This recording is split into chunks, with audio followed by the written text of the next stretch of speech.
She stood there, her hand on her hip, lips curled just enough to seem wounded. But I'd seen better performances in Afghan street plays. "I need support," she told the judge, voice quivering. $10,000 monthly, for our twins. Our. My ears stopped working after that word. My pulse didn't. It throbbed in my temples as the courtroom blurred, then sharpened. I looked at the twins beside her. Perfectly dressed, big eyes, nervous fingers. I had never seen those children in my life, not once, not in any letter, call, email. And she said they were mine. I sat there in uniform, fourth tour behind me, enemies more honest than the woman I'd once called wife. The judge turned to me. "Sergeant Hale, do you have anything to add?" I didn't speak. I handed him a single folded paper. His eyes scanned the lines once, then again. He didn't look at me, just spoke, cold, flat. "Marshal, lock down this courtroom, now." It started with a letter addressed to me, forwarded from my last base, from a private investigator, not hired by me, by a stranger, a former friend of hers, a man she burned. Inside were photos, dates, a birth certificate. One of the twins was born while I was deployed overseas. The other, 16 months later, still while I was deployed. 2 years, no contact, not even a by the way. And then suddenly, they're yours. It didn't make sense, until it did. Until I found the receipts in my old storage box.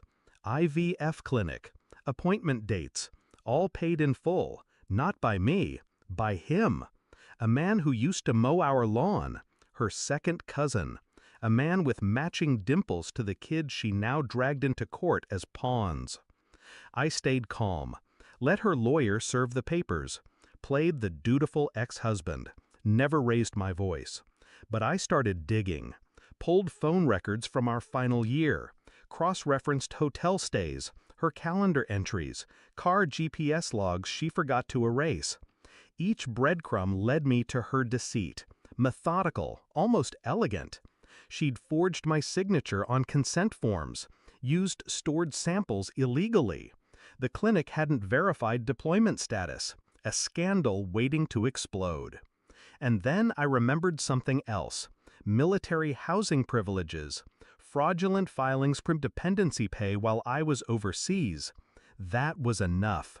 Enough to involve military command, enough to loop in CID, enough to make sure when I handed the judge that single sheet of paper, I wasn't just proving the twins weren't mine, I was handing over a federal case file. The judge stared at the document. You could hear his throat dry as he swallowed. He read the report aloud. Paternity excluded with 0.00% probability.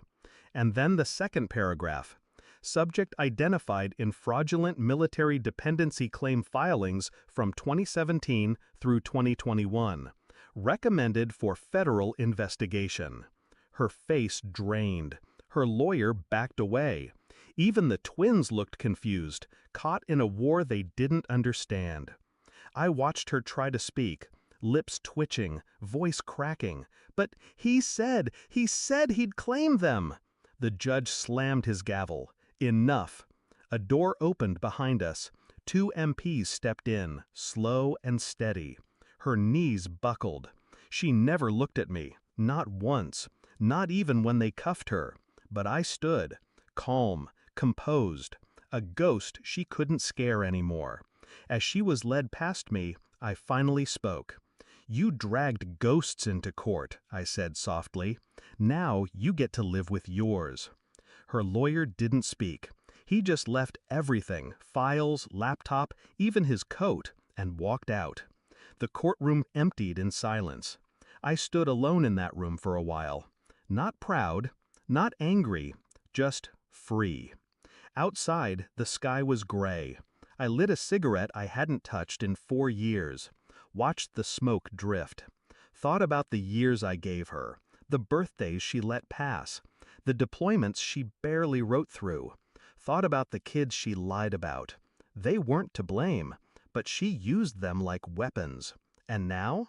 She'd spend years explaining those lies to someone else, someone wearing a badge.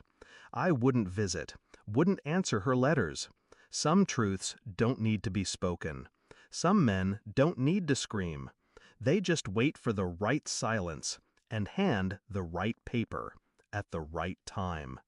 I gave her nothing but the truth, and that was enough to ruin her.